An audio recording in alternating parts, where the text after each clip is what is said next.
हाँ, so we were talking about the role of literature, ठीक है, in historical construction, literary sources, not literature, literary sources. तो संगम text के बारे में हम बात कर रहे थे। तो उसमें जैसे संगम टेक्स्ट में एक चीज लिखी है, यावनाज के बारे में लिखा है, ठीक है। एंड उन्होंने लिखा है कि वो यावनाज कोई थे जो यहाँ से पेपर और मसाले खरीदते थे और गोल्ड इन रिटर्न दे के जाते थे, गोल्ड और वाइन। तो फिर बाद बाद में उसको ये करके स्टडी करके पता लगा Yavanas were nothing no other than the Romans. तो इसका मतलब ये है कि संगम लिटरेचर जब कंपाइल हो रहा था first to third century AD के टाइम पे, उस समय वहाँ पर रोमन रोमन एम्पायर के साथ ट्रेड रिलेशंस थे। ना एक अनदर इम्पोर्टेंट हिस्टोरिकल सोर्स होता है फॉरेन अकाउंट्स का। फॉरेन अकाउंट्स का मतलब ये है कि जो लोग, जो फॉरेनर्स है जिन्होंने इंडिया के बारे में लिखा है पुराने टाइम से, अब वो काफ़ी ऑथेंटिक सोर्स हो जाता है वो, इसलिए क्योंकि उसमें कोई बायस नहीं रहेगा। यानी कोई फॉरेनर अगर कहीं इंडिया के विजिट कर रहा है और इंडिया के बारे में किताब लिख रहा है, कुछ लिख रहा है, तो इसका मतलब उसमें उसका बायस होने का चांस काफ़ी कम है, क्योंकि वो न तो किसी राजा से एसोसिएटेड है, न किसी कास्ट से, न किसी रिलीजन से। वो अपने हिसाब से उसने जो देखा उसको लिख रहा है। तो उसमें वो एक इम्पॉर्टेंट सोर्स हिस्टोरिकल कंस्ट्रक्शन का होता है। तो अब जैसे ग्रीक राइटर्स ने जो एलेक्जेंडर के इन्वेजन के बारे में इंडिया में लिखा है, तो उसमें एक्चुअली इंसिडेंटली किसी भी इंडियन टेक्स्ट में एलेक्जेंडर यहाँ तक आया था ऐसा कहीं भी नहीं लिखा है।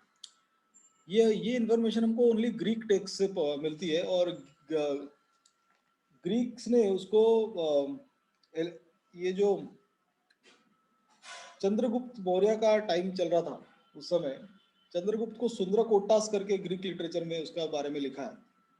और उससे हमको पता लगता है कि 326 बीसी में एलेक्जेंडर इंडिया आया था। फिर उसके अलावा चंद्रगुप्त मौर्य के दरबार में मेगास्थीन्स करके एक ग्रीक स्कॉलर था, और उसने इंडिया पे एक किताब लिखी थी जो आज की भी डेट में एक मॉन्यूमेंटल किताब है, और मॉन्यूमेंटल वर्क उसको माना जाता है, that is known as Megasthenes Indica, ठीक है। तो अब इंडिका में उसने कई सारे, ऑफ कोर्स वो भी कोई, it is not free from credulations and exaggerations, यानी उसमें भी बढ़ा चढ़ा के बहुत सारी चीज़ें लिखी गई है, कोई उसमें कोई डाउट नहीं है उस समय जो चंद्रगुप्त मौर्य था उसके बारे में। लेकिन उसने जो किताब लिखी उससे उससे भी अगेन पूरी सोसाइटी और पॉलिटी और रिलीजन हर चीज़ के बारे में एक बहुत बड़ा, बहुत नॉलेज मिलता है। तो उसमें उसने इनफैक्ट 7 कास्ट का मेंशन किया था। इंडिया में 7 टाइप की कास्ट होती है, और वो उसने वो मगध एम्पायर में जैसे पाटलिपुत्र में उनकी कैपिटल थी, यानी आज का पटना, तो वहाँ बैठे बैठे ही उसने नहीं किया था, वो एक्चुअली पूरे इंडिया में घुमा भी था, अलग अलग जगहों पर वो उसने विजिट किया था। और उसके बेसिस पे उसने एक किताब लिखी थी उस जमाने में, यानी सेकेंड सेंचुरी बीसी में, सेकेंड या थर्ड सेंचुरी बीसी में। तो उसने एक उस पर अपना एक अकाउंट लिखा, उसने जो फाइंड देखा उसके बारे में लिखा। तो उससे कई सारी चीज़ें इंडिया के बारे में पता लगती है, ठीक है। No Greek and Roman accounts के हिसाब से जो ग्रीक और रोमन स्कॉलर्स थे या राइटर्स थे, उनके अकाउंट्स के हिसाब से इंडिया में कई सारे पोर्ट्स थे। पोर्ट यानी जहाँ पे शिप्स पार्क होते हैं। तो पोर्ट ऑब्वियसली क्यों होंगे, पोर्ट ट्रेडिंग के लिए ही होंगे ना, यानी हॉलीडेज पे तो उस समय लोग जाते नहीं होंगे यूरोपियन डेस्टिनेशंस पे, तो वो बेसिकली ट्रेड के लिए थे। तो दिस ओनली शोज कि उस समय एक फ्लरिशिंग ट्रेड था।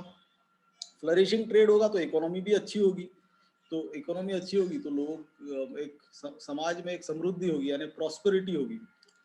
ओके, नाउ सिमिलरली एक और किताब है टोलेमी की, जिसमें which is known by the name Periplus of the Erythraean सी।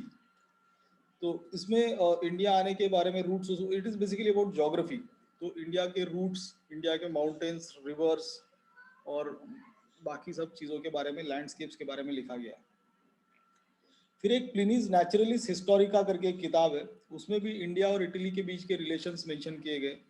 अच्छा, 2 चाइनीज ट्रैवलर्स थे, एक चंद्रगुप्त टू के टाइम पे आया था, यानी चंद्रगुप्त कौन? ये वो चंद्रगुप्त है, गुप्ता डायनेस्टी वाला चंद्रगुप्त, मौर्यन डायनेस्टी का नहीं। तो एक फाहसीन करके एक ट्रैवलर था, वो इंडिया आया था चंद्रगुप्त के टाइम पे, गुप्ता एम्पायर, गुप्ता डायनेस्टी का चंद्रगुप्त।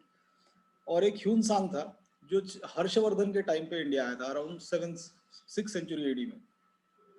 तो इन लोगों ने ये दोनों चाइनीज मॉन्क्स थे, बुद्धिस्ट मॉन्क्स थे, और इन लोगों ने इंडिया के बारे में बहुत कुछ लिखा। और इनफैक्ट वो लिख के यहाँ नहीं, वो अपने साथ वो उन्होंने जो भी लिखा वापस चाइना जाने के बाद लिखा। तो चाइना से वो किताबें लाके स्टडी करके फिर पता लगा कि इंडिया में उस समय ऐसा ऐसा था। तो ये इस उनके वर्क्स के बेसिस पर भी हिस्ट्री के कई पार्ट्स कंस्ट्रक्ट किए गए। ओके, तो ये सारे मेन सोर्सेज थे हिस्टोरिकल कंस्ट्रक्शन के।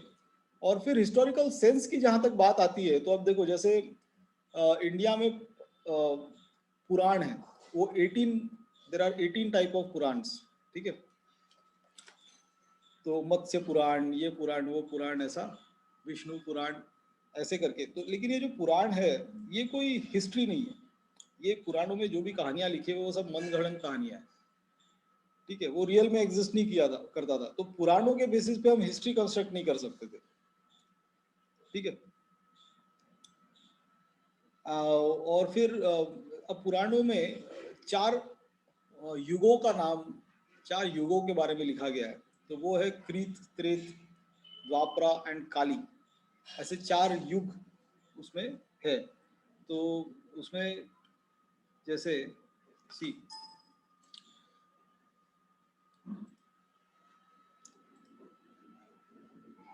ये जो सारे युग है, ये जैसे you know what is a sine curve, it is like a wave, जैसे ये, ओके, ये साइन कर्व है, ठीक है। अब इसमें सोसाइटी का ये एग्जिस्टेंस का ये हाईएस्ट पॉइंट होता है और ये लोएस्ट पॉइंट होता है ह्यूमन एग्जिस्टेंस का। तो जो लोएस्ट पॉइंट होता है उसको काली युग बोल की तरफ से ये किया गया। और ये एक एक युग जो है ये कई हजार साल चलता है, मतलब हजार ही नहीं, लाखों साल। तो उसमें हो सकता है कि इवोल्यूशंस भी कई बार हो के गई ह्यूमन बीइंग की, ओके। तो अब ये किस बेसिस पे ये किया गया पता नहीं, लेकिन अब जैसे उसके हिसाब से अभी का जो युग चल रहा है पिछले कई हजारों सालों से, वो काली युग चल रहा है ना, lowest form of society. Highest form of society कौन सी होती है? सतयुग। सतयुग को कृत, कृत बोलते हैं, कृत, ठीक है। फिर ये काली युग है, ये काली है, ठीक है, ये काली युग है। यहाँ कहीं द्वापर है और यहाँ त्रेत है। तो ये ऐसे जाती है, ह्यूमैनिटी ऐसे जाती है, काली से द्वापर से त्रेत से कृत, ये सतयुग हो गया। तो Satyuga has been associated with Ram Rajya, यानी राम के टाइम पे जो था वो सतयुग था, तो वो कृत युग था, ठीक है। और फिर सोसाइटी डिजेनरेट होनी शुरू होती है because of many other reasons, क्योंकि दुनिया में ऐसी कोई चीज नहीं, दुनिया क्या ब्रह्मांड में ऐसी कोई चीज नहीं है जो परमानेंट रहती है।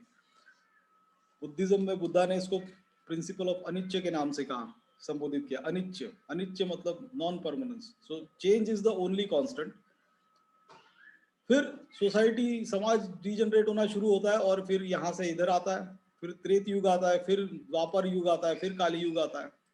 तो अभी अभी जो है हम काली युग से निकल चुके हैं, माइथोलॉजी के हिसाब से काली युग से निकल चुके हैं, and we are reaching somewhere towards the Dwapar stage, ठीक है। उसके बाद त्रेत युग आएगा और वो फिर आएगा कृत युग यानी सतयुग, तो वो पता नहीं कब आएगा। Alright,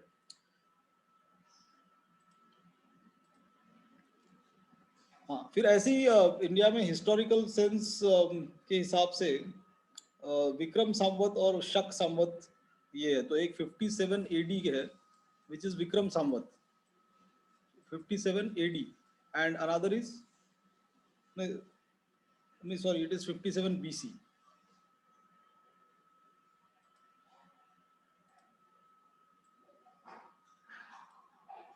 this is 57 BC.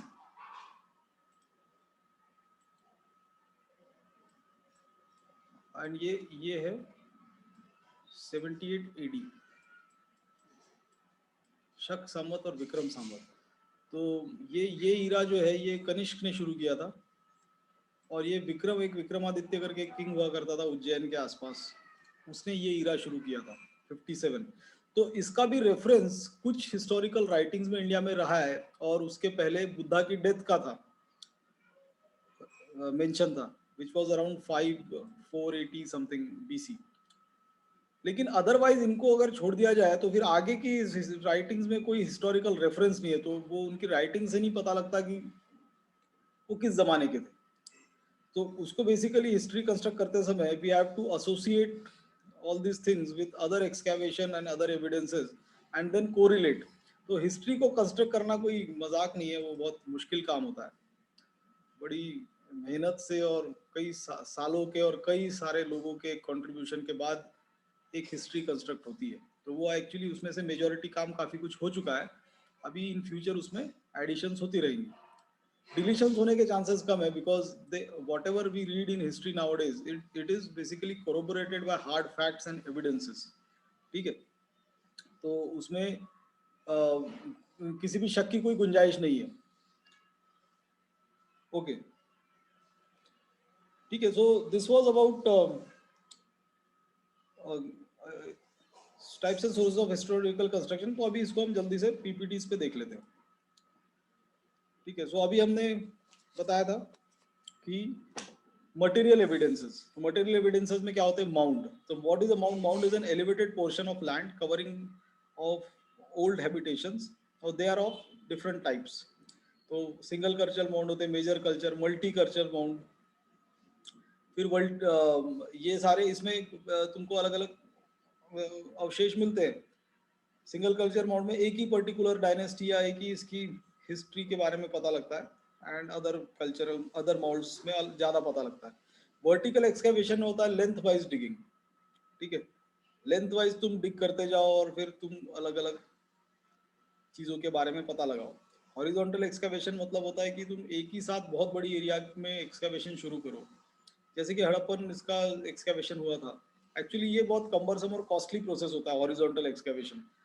तो अब इंडिया में जो आर्कियोलॉजिकल सर्वे ऑफ इंडिया है, जो इंडिपेंडेंस के बाद हमने बनाया है, तो वो फाइनेंशियली वो बेसिकली एक डिफंक्ट ऑर्गेनाइजेशन है, उसके पास फंड्स ही नहीं है ये सब करने के लिए। तो मेजर जो एक्सकैवेशन और ये सब हुए, ये सब ब्रिटिश टाइम पे हुए, because they had the luxury end funds and even the inquisitiveness, और बोलो या उनका साइंटिफिक टेम्पर बोलो, वो सब था। पैसा भी था। पैसा किसका था? पैसा तो इंडियंस का ही था, लेकिन उन लोगों ने उसको किया। आगे उसके बाद जब से आर्कियोलॉजिकल सर्वे ऑफ इंडिया बनाया, उसमें कहाँ इतने हिस्टोरिकल रिसर्च इंडिया में कहाँ होता है, कितनी यूनिवर्सिटीज में होता है? मतलब एक्चुअली हिस्ट्री डिपार्टमेंट तो हर यूनिवर्सिटी में होंगे, लेकिन हिस्टोरिकल रिसर्च कहाँ होता है? ओके, सो उसके लिए बहुत पैसा लगता है। सो हॉरिजॉन्टल एक्सकैवेशन तो अभी नहीं होते, लेकिन वर्टिकल एक्सकैवेशन कहीं कहीं होते रहते हैं। Then archaeology is a science that enables us to dig the old mounds in a systematic manner in successive layers and to form an idea of the material life of the people. Okay, फिर historical construction का another source है coins. उसकी study को numismatics कहा जाता है। Coins की study को न्यूमिस्मैटिक्स बोलते हैं, जैसे हर स्टडी का एक नाम होता है, तो कॉइन्स की स्टडी को न्यूमिस्मैटिक्स बोलते हैं। तो एंशिएंट कॉइन्स जो थे वो कॉपर, सिल्वर, गोल्ड, लेड इन सब से बने थे। Coin mounds of burnt clay have been discovered in large number and most of them belong to the Kushan period. Now use of such mounds in post Gupta period almost disappeared. तो अब जैसे coins disappeared in the post Gupta period, what does this show? It shows कि it shows that the economy also went down after the Gupta Empire. ठीक है, now vessels containing Indian and Roman coins have been discovered now in large numbers. ये पूरे India में कई जगहों पर मिले, उसमें से भी साउथ इंडिया में ये ज़्यादा मिले। तो दिस ओनली शोज कि साउथ इंडिया और संगम टेक्स्ट में यवनाज का मेंशन भी है। तो Yavanas are nobody else but Romans only. तो उसमें क्लियरली मेंशनड है कि now set of people, fair skin people would come to India who would trade wine and gold coins with the spices like black pepper and other things in India. Now, earliest coins contain symbols, but later coins mention the names of kings, gods, and dates.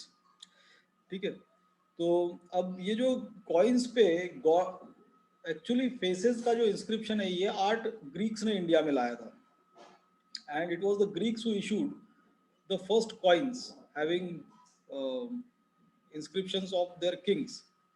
ठीक है.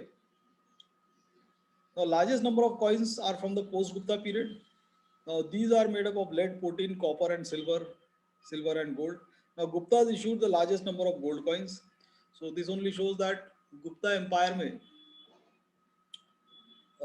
काफी prosperity थी. And then coins also portray religious symbols and legends. All right. अब now inscriptions. तो inscriptions में हमने epigraphy, palaeography ये देख लिया क्या है. ठीक है. So epigraphy is nothing but the study of edicts. Paleography is the study of manuscripts. Then earliest inscriptions were recorded on stone. तो ऐसे stone edicts कई सारे मिले हैं. अशोक के तो कई सारे मिले और वो अफगानिस्तान तक भी मिले. तो इसका मतलब ये है कि अशोकन एम्पायर वहां तक था. हमको पता कैसे चलता है अशोक का इतना बड़ा एम्पायर था? वो स्टोन एडिक्ट्स कहाँ कहाँ मिले उससे ही पता लगता है. तो स्टोन एडिक्ट्स पे लिखा क्या होता है? उस पे एक्चुअली फरमान लिखे होते हैं, यानी राजा के नाम के फरमान कि यहाँ पे ये होगा, यहाँ ऐसे होगा, यहाँ ऐसे रहना, वैसे रहना. ठीक है. सो वो फरमान उस पे लिखे होते हैं और फरमान कोई वहीं पे इशू करेगा जहाँ पे उसकी अथॉरिटी है. तो अगर वो उनको पाकिस्तान, नॉर्दर्न पाकिस्तान और अफगानिस्तान में भी वो रॉक एडिक्ट्स मिल रहे हैं फरमान वाले, तो इसका मतलब ये है कि अशोक का साम्राज्य वहां तक था. Then earliest inscriptions, now largest number of inscriptions are found in the office of chief epigraphist at Mysore. ये एक इंस्टीट्यूट है, गवर्नमेंट की इंस्टीट्यूट है जहाँ पर ये सारे इंस्क्रिप्शंस है. Now earliest inscriptions were written in Prakrit in the 3rd century BC. Sanskrit was adopted as an epigraphic medium in the 2nd century AD and its use became widespread in the 4th and 5th century BC. AD होना चाहिए. ठीक है. सो उससे पहले जो manuscripts और इस पे एडिट्स पे लैंग्वेज थी वो प्राकृत थी. बाद में संस्कृत, गुप्ता पीरियड ऑनवर्ड्स संस्कृत का प्रभाव बढ़ना शुरू हुआ. लेकिन प्रॉब्लम इसमें ये था, ये अच्छी बात है कि संस्कृत का प्रभाव हो रहा था, लेकिन इसमें प्रॉब्लम ये था कि Sanskrit always remained the language of elites. So it never was a language of the masses, and since it was never a language of masses, that language virtually disappeared from India. अभी भी आज की date में संस्कृत बोलते हुए तुमको कौन दिखेगा? स्कूल में वगैरह जो बच्चे जबरदस्ती पढ़ते 5वीं 6वीं तक, वो ये होता है, मतलब वो भी बड़ी इससे पढ़ते हैं, घृणा से पढ़ते हैं उसको कि ये कौन सी टफ चीज है. अगर संस्कृत पूरे इंडिया की पैन इंडियन लैंग्वेज होती तो आज इंडिया का स्ट्रक्चर भी कुछ और होता. And actually Sanskrit has many qualities. It is one of the most structured language in the world, और उसकी वजह से उसके उच्चारण अगर प्रॉपर करने की वजह से माइंड भी शार्प होता है. ठीक है. और वो अलग बात है कि वो एक कंप्यूटर भी की लैंग्वेज बनने का भी उसमें पोटेंशियल है. Okay. Then in the 9th century AD inscriptions began to be compiled in local languages. तो अब ये 8th-9th century AD का जो पीरियड था, ये वो पीरियड है जब से बेसिकली नई नई लैंग्वेजेस बननी शुरू हुई. तो संस्कृत से निकली फिर कन्नड़, मराठी, तमिल, और ये साउथ इंडिया में 4 लैंग्वेजेस है: मलयालम, तेलुगु, तमिल, कन्नड़. फिर इधर मराठी है. ठीक है. उधर उड़िया लैंग्वेज अलग है. तो ये सारी लैंग्वेजेस 8th-9th सेंचुरी ऑनवर्ड्स नई लोकल लैंग्वेजेस बननी शुरू हुई, और उसके आगे के जितने भी इंस्क्रिप्शंस है वो उस पर्टिकुलर एरिया के उस पर्टिकुलर लैंग्वेज में आने शुरू हुए.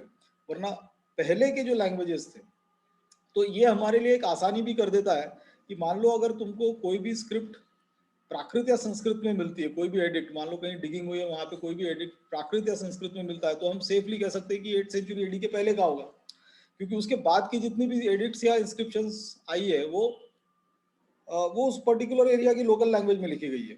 सो वो हम सेफली अज्यूम कर सकते हैं कि उससे पहले का होगा, और उसको फिर हम किसी हिस्टोरिकल इससे एसोसिएट कर सकते हैं. Now most inscriptions were from Maurya, post-Maurya and Gupta period. Now these have been published in a series of collection called Corpus Inscriptionum Indicarum. Now many South Indian inscriptions await publication.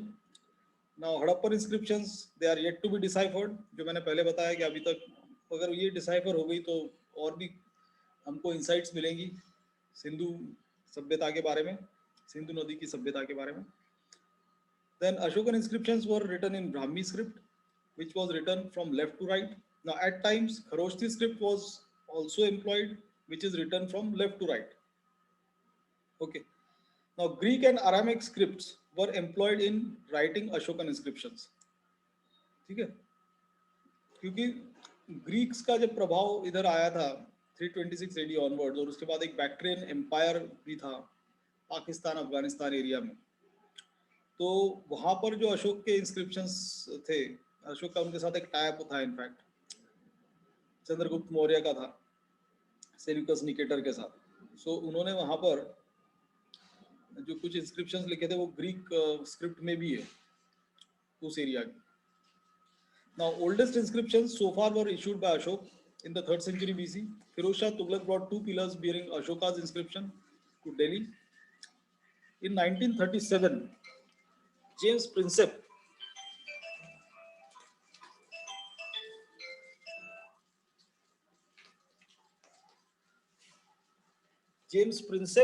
for the first time deciphered the Ashokan inscriptions. Inscriptions are of various types. Ashok के जो inscription है वो कैसे कैसे, Ashokan inscriptions convey royal orders and decisions regarding social, religious and administrative matters to officials and people in general. Then other inscriptions are votive records of the followers of Buddhism, Jainism and Shaivism. Some eulogize the attributes of kings and conquerors, for example the Allahabad inscription of Samudragupta. Then some are records of gifts of money, cattle, land, etc. Okay, तो ये अलग अलग type के ऐसे inscriptions हैं. Then literary sources, फिर जो अगला सोर्स ऑफ अपना हिस्टोरिकल कंस्ट्रक्शन है उसमें, in India manuscripts were written on birch bark and palm leaves. In Central Asia, where Prakrit language had spread, manuscripts were written on sheep leather and wooden tablets. Most of the old Sanskrit manuscripts belong to South India, Kashmir and Nepal. Most of them contain religious themes, तो वेदास, रामायण, महाभारत, पुराण, ये सारी चीजें हैं जिसके बारे में हम अभी चर्चा कर चुके हैं. Now they throw considerable light on the social and cultural conditions of ancient times. Their use cannot be made in terms of time and space. Why cannot be used in terms of time and space? Because अब उसमें suppose Ramayan Mahabharat में जो जगह का नाम लिखा है हस्तिनापुर, वो कहाँ है किसी को नहीं पता. अब मेरठ करके जो जगह है आज का प्रेजेंट डे सिटी, उसको हस्तिनापुर के साथ एसोसिएट कर सकते हैं, लेकिन वो किस समय थी, कब थी, वो सब उसमें मेंशन नहीं है. सो उसका हिस्टोरिकल सिग्निफिकेंस, मतलब वैसा फैक्चुअल सिग्निफिकेंस बहुत कम है, लेकिन they throw light on social and cultural conditions of ancient times. उस समय का समाज कैसा रहा होगा, कैसी उनकी सोच रही होगी, उस पे हम उसके बारे में हमको पता लगता है, बस उसका उतना ही सिग्निफिकेंस है. फिर ऋग्वेद है. Now it mainly contains prayers, तो उसमें अराउंड 1068 उसमें वर्सेस है. फिर 1000 to 500 BC के टाइम पे बाकी के वेद कंस्ट्रक्ट हुए, अथर्ववेद, यजुर्वेद, ब्राह्मणाद, आर्यणक, उपनिषद. अब ये सब क्या है ये हम अगले चैप्टर में करेंगे. फिर लेटर वैदिक टेक्स्ट थे जिसमें prayers, rituals, magic and mythological story, ये सब बाद में ऐड हुई हिंदुइज्म में.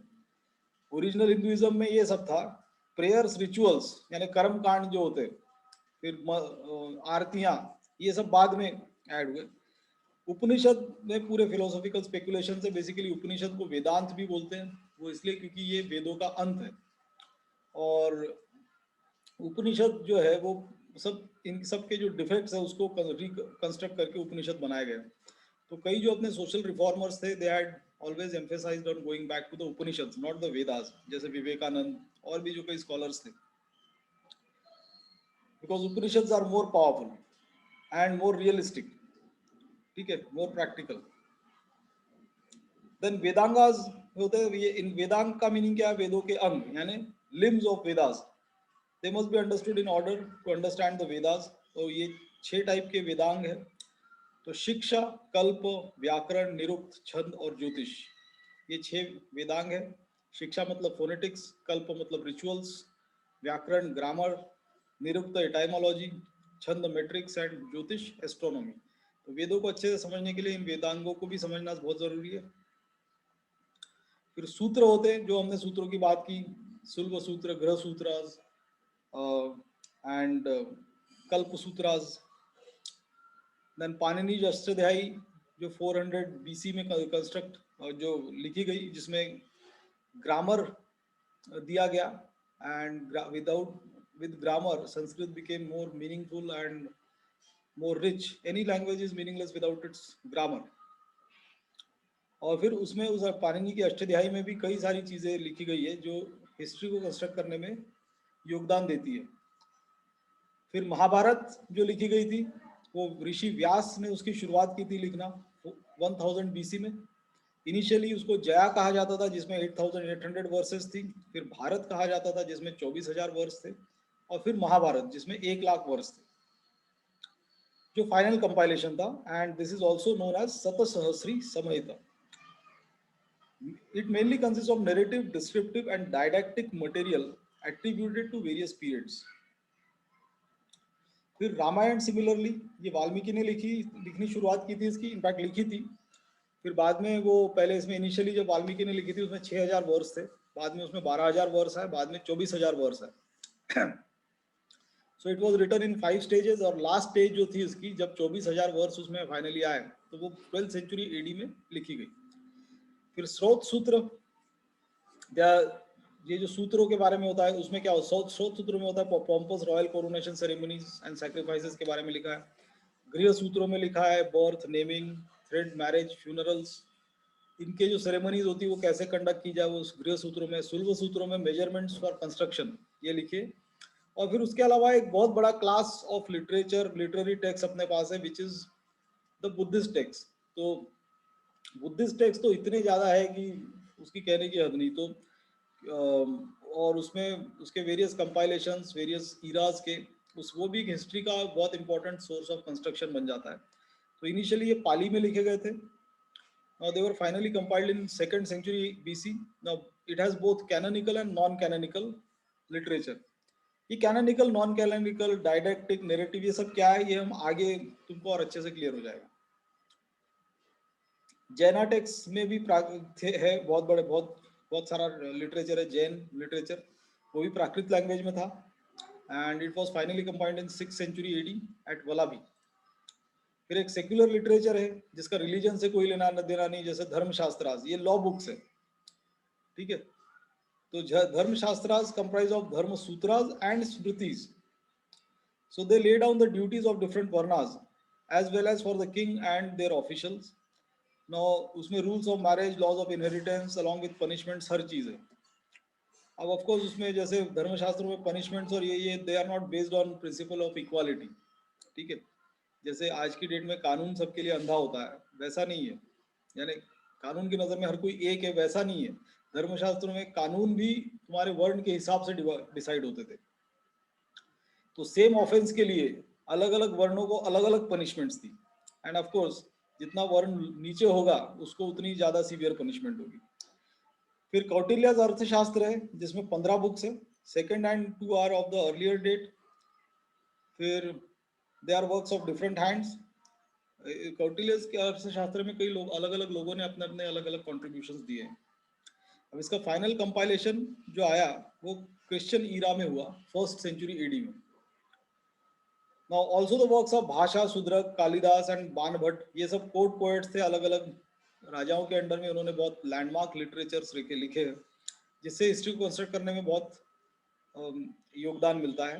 तो जैसे कालिदास का ये एक जो अभिजान शकुंतलम है, ये एक बहुत बड़ी फेमस बुक है, वर्ल्ड की क्लासिक बुक्स में इसका नाम आता है।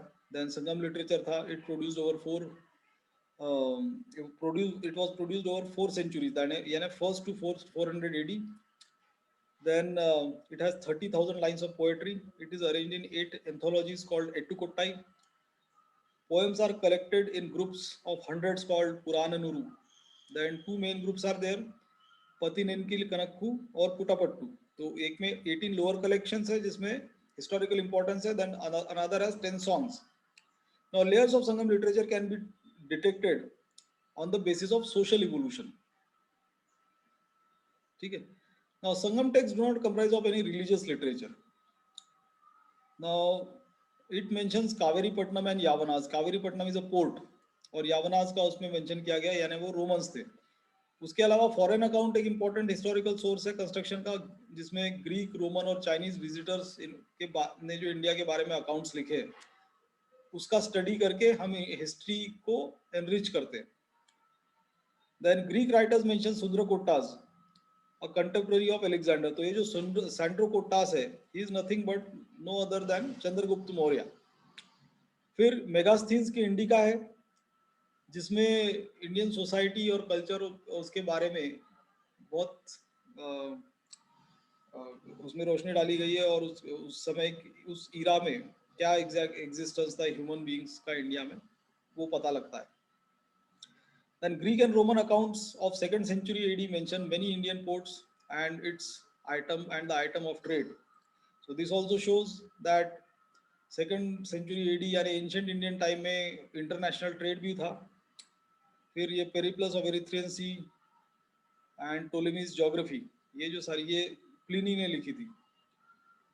तो ये जो सारी बुक्स है, इनसे इंडियन सोसाइटी के बारे में पता लगती है. प्लिनीज हिस्टोरिक नेचुरलिस्ट हिस्टोरिका, और फिर फाहसीन और ह्यूनसांग की कॉन्ट्रीब्यूशंस इंडियन हिस्ट्री को एनरिच करने में, ये इनका एक अपना महत्व है.